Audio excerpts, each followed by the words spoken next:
একটা ভালো খবর বিএনপির জন্য। ২২ বছর পর বান্দরবান বিএনপিতে ঐক্যের সুর। যেখানে ক্ষমতায় আসার আগেই প্রতিটা অঞ্চলে বিএনপির নানা গ্রুপ দাঙ্গা হাঙ্গামা এবং এই দাঙ্গা হাঙ্গামার জেরে বেশ কয়েকজন প্রাণ পর্যন্ত হারিয়েছে।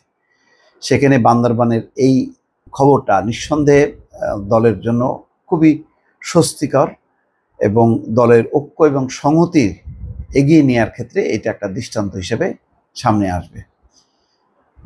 খবরে বলা হচ্ছে বান্দরবান জেলা বিএনপির নেতাকর্মীরা দুটি অংশে বিভক্ত দীর্ঘদিন ধরে। দুই অংশই আলাদাভাবে দলীয় কর্মসূচি পালন করে আসছে। দুই পক্ষের নেতাকর্মীদের মধ্যে বিবাদ দূর করতে এর আগে একাধিকবার চেষ্টা করেও ব্যর্থ হন কেন্দ্রীয় নেতারা। এখন নতুন করে শুরু হয়েছে সেই প্রক্রিয়া। প্রায় ২২ বছর পর গত রোববার রাতে দুই পক্ষের শীর্ষ নেতারা মিলিত হয়েছেন জেলা বিএনপির কার্যালয়ে, ঘোষণা দিয়েছেন একসঙ্গে কাজ করার। এর আগে সবশেষ ২০০৩ সালে এই দুই পক্ষ ঐক্যবদ্ধ হয়েছিল, যদিও সেই ঐক্য বেশি দিন টেকেনি। পাহাড়ের উপরে যেই ঐক্য, সেই ঐক্যটা এখন সমতলে নিয়ে আসা দরকার। বান্দরবান হচ্ছে পাহাড়ি এলাকা। পাহাড়ি এলাকা একটা ভালো দৃষ্টান্ত স্থাপন করলো বিএনপির জন্য। এখন এটা যদি ধরে, এই মডেলটা ধরে, বিশেষ করে একেবারে নিচে নামলেই কিন্তু সংঘাত, বিক্ষুব্ধ। চট্টগ্রামের বিভিন্ন রাউজান, ফটিকছড়ি সব নানা এলাকায় কিন্তু গ্রুপে গ্রুপে বিভক্ত দাঙ্গা হাঙ্গামা চলছে, মানে ব্যাপকভাবে। সেখানে এইরকম পরিস্থিতির মধ্যে দল কিভাবে সামাল দেবে, কিভাবে দলের তৃণমূল পর্যায়ের নেতাকর্মীরা যেভাবে অপরাধে জড়িয়েছে, সামাজিক অপকর্ম, চাঁদাবাজি, মামলা বাণিজ্য নানা রকমভাবে, তাতে বহিষ্কার চলছে, প্রতিদিনই দেখছি বহিষ্কার বহিষ্কার বহিষ্কার, কিন্তু তারপরেও ঠেকানো যাচ্ছে না। খুলনা থেকে রিপোর্ট যে বহিষ্কার শোকজের পরেও ঠেকানো যাচ্ছে না বা থামানো যাচ্ছে না বিএনপিকে।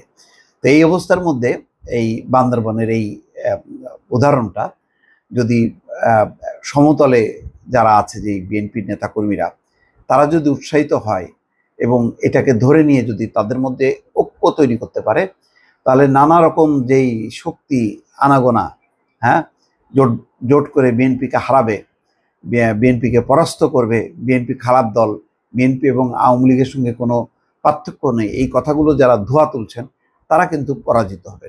সেই ক্ষেত্রে বিএনপি টিকে থাকার ক্ষেত্রে এখন একমাত্র শক্তি বা একমাত্র উদাহরণ কিন্তু বান্দরবান বিএনপি। ওইভাবে যদি তারা ঐক্য স্থাপন করতে পারে প্রতিটি জেলায়, প্রতিটি অঞ্চলে, তাহলে বিএনপি টিকে থাকবে। নতুবা কিন্তু বিএনপিকে বড় ধরনের মাসুল দিতে হবে, যেটা কিন্তু বিএনপির ভারপ্রাপ্ত চেয়ারম্যান তারেক রহমান কিন্তু বারবার হুঁশিয়ারি করেছেন যে যত সহজ মনে হচ্ছে নির্বাচন, তত সহজ না। কেননা এবারের নির্বাচন হবে একেবারে উন্মুক্ত। নাগরিকরা যেটা ভালো মনে করবেন, তার এলাকার যদি সে দেখে যে এখানে বিএনপি ভালো কাজ করছে না, তখন সে অন্য একটা শক্তি বেছে নেবে প্রতিটা এলাকায়। তার মানে প্রতিটা জায়গায় বিএনপিকে তার ইমেজ তৈরি করতে হবে, তার ঐক্য তৈরি করতে হবে। এখন যদি ঐক্যবদ্ধ হোক অথবা বিভক্ত হোক, তারা যদি স্থানীয় পর্যায়ে যেই আওয়ামী লীগ যে সমস্ত কুকর্মগুলো করতো, সেইগুলো যদি তারাও করতে থাকে, তাহলে মানুষের কাছে ভোটিং রাইট আছে। এখন তো ওই ম্যানিপুলেট নির্বাচন সম্ভব না, এটা মোটামুটি শেষ ওই দিন।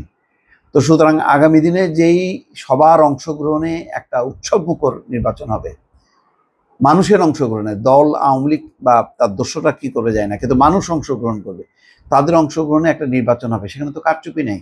তো কারচুপি যদি না হয়, তাহলে মানুষ যাকে পাবে তাকে সে যদি মনে করে যে না বিএনপির এখানে খারাপ, জামাত খারাপ, তাহলে জামাতের বিপক্ষে। যদি বিএনপি খারাপ হয়, তাহলে বিএনপির বিপক্ষে যাবে। তো সেই কারণে আমি বলছি যে এটা একটা খুবই একটা ইতিবাচক খবর বিএনপির জন্য। ১৯৯১ সাল থেকে কোন্দল চলে আসছে জেলা বিএনপির দুই পক্ষের মধ্যে। এক পক্ষের নেতৃত্বে রয়েছেন মেমাচিং মার্মা, অন্য পক্ষে হচ্ছে সাচিংপ্রু জেরি। দুজনই জেলা বিএনপির সাবেক সভাপতি এবং সম্পর্কে মামি ভাগ্নে। ২রা ফেব্রুয়ারি দুই পক্ষের নেতাদের সমন্বয়ে ৫ সদস্যের জেলা বিএনপির আহ্বায়ক কমিটি গঠন করে দেয় কেন্দ্র। এর মধ্যে সাচিংপ্রু জেরিকে আহ্বায়ক করা হয়, সদস্য সচিব করা হয়েছে মেমাচিং অনুসারী জাবেদ রেজাকে। মেমাচিং নিজেও সদস্য হিসেবে কমিটিতে রয়েছেন। যাই হোক, এখন তারা যদি ঐক্য তৈরি করতে পারে, তাহলে পাহাড়ের উপরের এই ঐক্যটা সমতলে বিস্তৃত হবে এবং বিএনপি শক্তিশালী হবে, যেটা আগামী নির্বাচনে তারা ভালো ফল বয়ে আনবে। এই ঘটনাটা দর্শক ভালো থাকবেন। আল্লাহ হাফেজ।